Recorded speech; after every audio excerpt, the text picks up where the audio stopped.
कह रहे हैं कि कहेंगे हम हिंदू हैं, लेकिन उनको हिंदी नहीं आएगी।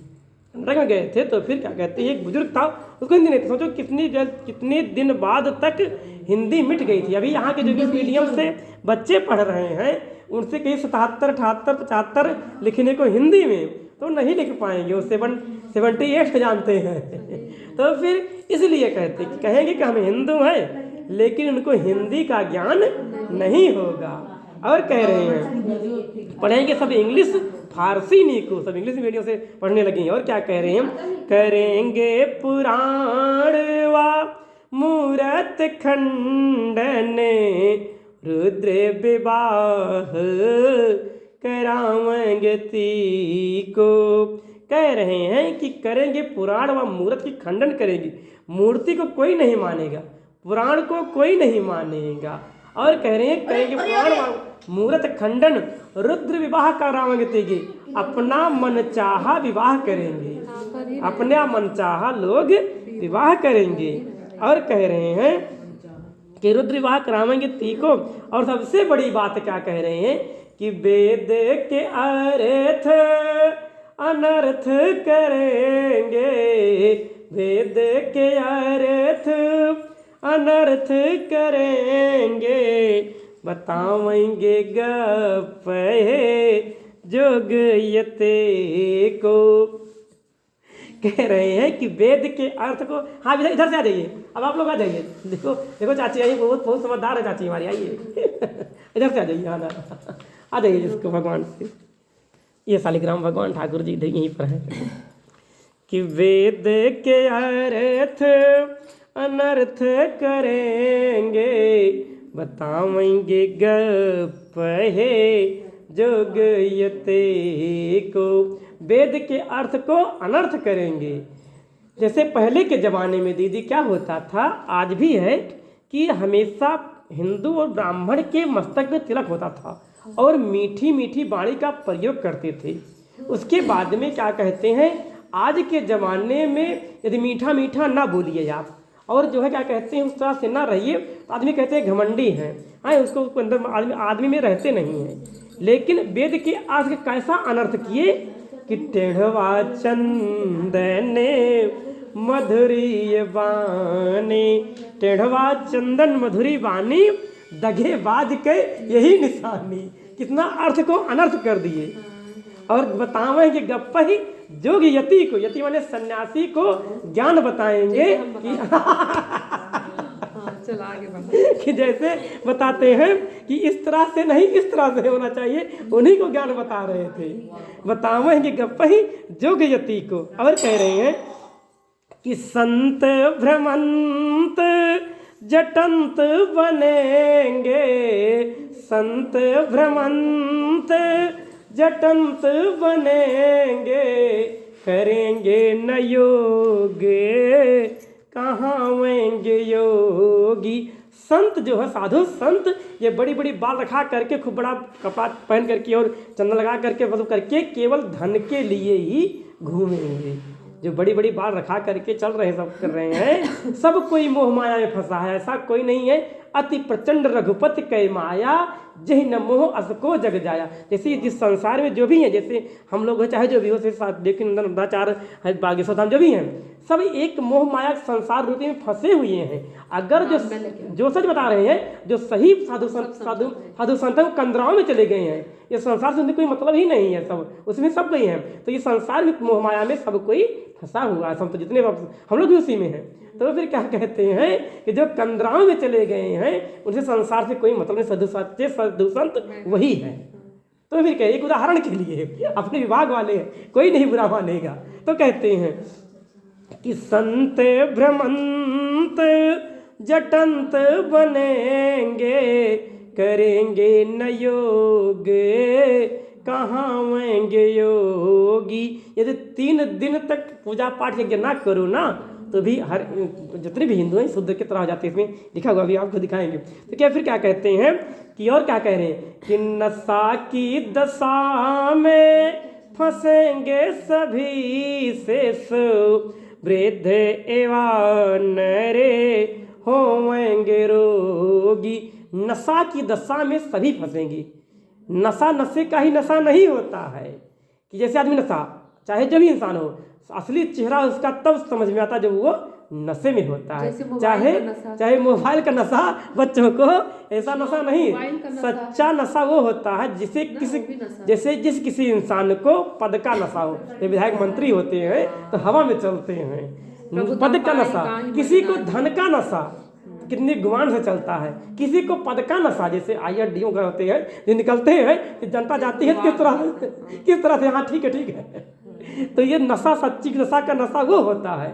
और आज के आज के ज़माने में तो छोटे बच्चे वो सब गुटखा पानी सूती नशा तो कर ही रहे हैं। जो पिए, जो सच्चे पिए रहता है तब देखो उसका चेहरा असली। तो फिर उसको तो आप बता रहे हैं मोबाइल का नशा। तो फिर कहें कि नशा की दशा में फंसेंगे सभी शेष, वृद्ध युवा नरे होवेंगे रोगी। पहले किसी को कोई बीमारी नहीं होती थी, लेकिन आज जमाने में डॉक्टर सुधाकर के यहाँ देख लीजिए कितने बच्चे, बूढ़े जवान, सबको किसी न किसी प्रकार से बीमारी हो रही है। तो फिर इसे कहते हैं मानोगे कि अब, और सबसे बड़ी बात अब इस कलिकाल में क्या हो रहा है कि अब लामोख देखी सब जनता तजे, मात पिता बने जई हैं ये भोगी। ये तो बात सच है। अबला मुख, पराई स्त्री को देख करके अपने माता पिता का कहना कोई मानेगा, बाकी सब कोई नहीं मानेगा। अबला मुख देख सब जनता तज, मात पिता बन जई है भोगी। और ये बात सच है, पुरुषों के भी अंदर, ये पुरुषत्व में भी ऐसा, आपन लड़का दूसरे के मेरा सबका अच्छा लगा थे, लेकिन उसके अंदर कितना, क्या पता उसके अंदर कितना विष है, क्या पता उससे दुगना हो सकता है ना। फिर इसलिए कहते हैं कि अबला मुख देख सब जनता तज, मात पिता बन जई हैं भोगी। अपने माता पिता की बात को हर किसी बच्चे को बुरा लगने लगती है। जब उसका परिवार हो जाता है व्यक्तिगत, उसके भी बच्चे हो जाते हैं, तो अपने माता पिता की हर बात को बुरा मतलब मानता है और बुरी लगती है बात उनकी। लेकिन तज मात पिता बन जई हैं भोगी, उसी का कहना मानेंगे।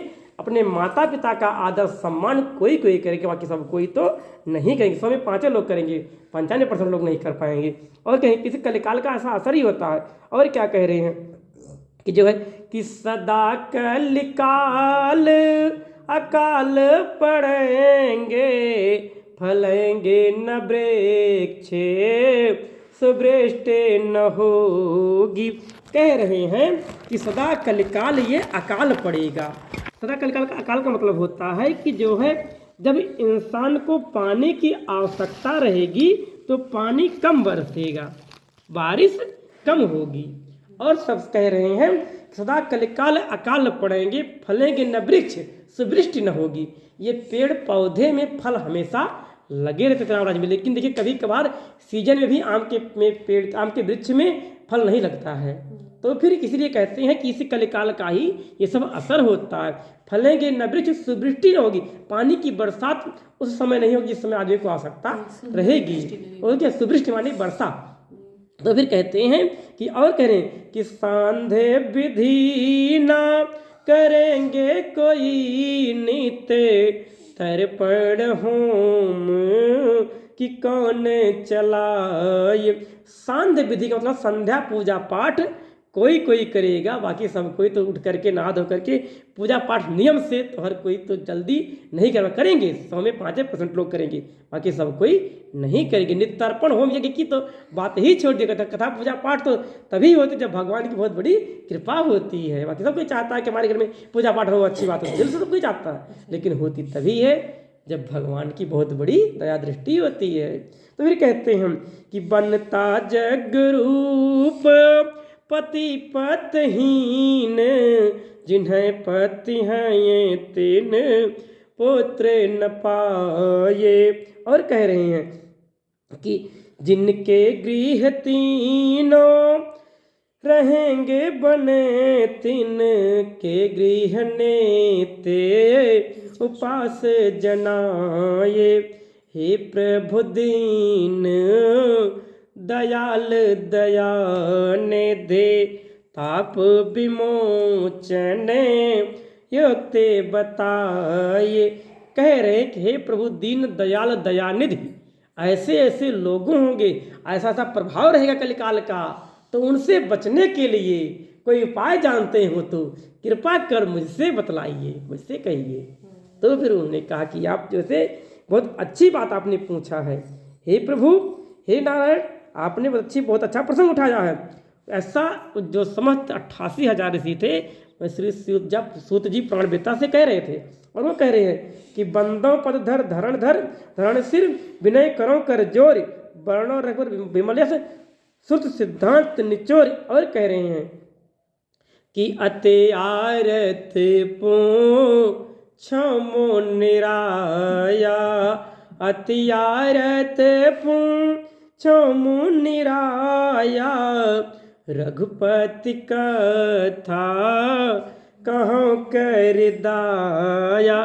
कह रहे दया दृष्टि करके हमके बतलाइए कि जितने ही प्राणी होंगे वह किसी ना किसी प्रकार से इस संसार में दुखी ही रहेंगे, टेंशन उनको रहेगा, सोचता है इंसान यहाँ पर कुछ ना कुछ सोचता रहेगा।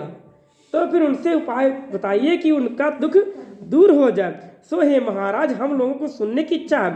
सो आगे के प्रसंग में सूत जी महाराज कहते हैं, अब सूत जी महाराज कहते हैं कि हे स्वर्गाधिक ऋषि, आप लोग धन्य हैं। ऐसे मनुष्य जो सत्पुरुष कहे जाते हैं, जो कि परोपकार के लिए चिंता करते हैं और उसका उद्योग करते हैं।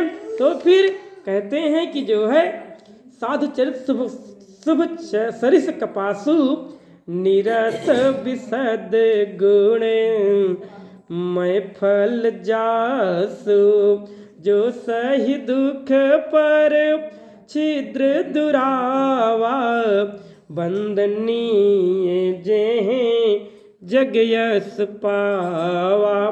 कह रहे हैं कि हे परोपकारी ऋषिगण, आप लोग धन्य हैं जो परोपकार की चिंता करते हैं। अपने लिए तो हर कोई चिंता करता है, अपने लिए तो हर कोई तंग रहता है, लेकिन भगवान की पूजा पाठ में जो इंसान हर इंसान का कल्याण करने का उपाय सोचे, वही सत्पुरुष कहे जाने के योग्य होते हैं। तो फिर कहते हैं कि जो है, और कह रहे हैं कि जिस प्रकार आप लोग मुझसे पूछ रहे हो, ठीक इसी प्रकार एक समय भगवान विष्णु से भी नारद जी ने पूछा था। जिस तरह से भगवान विष्णु ने नारद जी के वचन का उत्तर दिया था, उसे मन लगा करके सुनिए। तो फिर कहते हैं कि जो है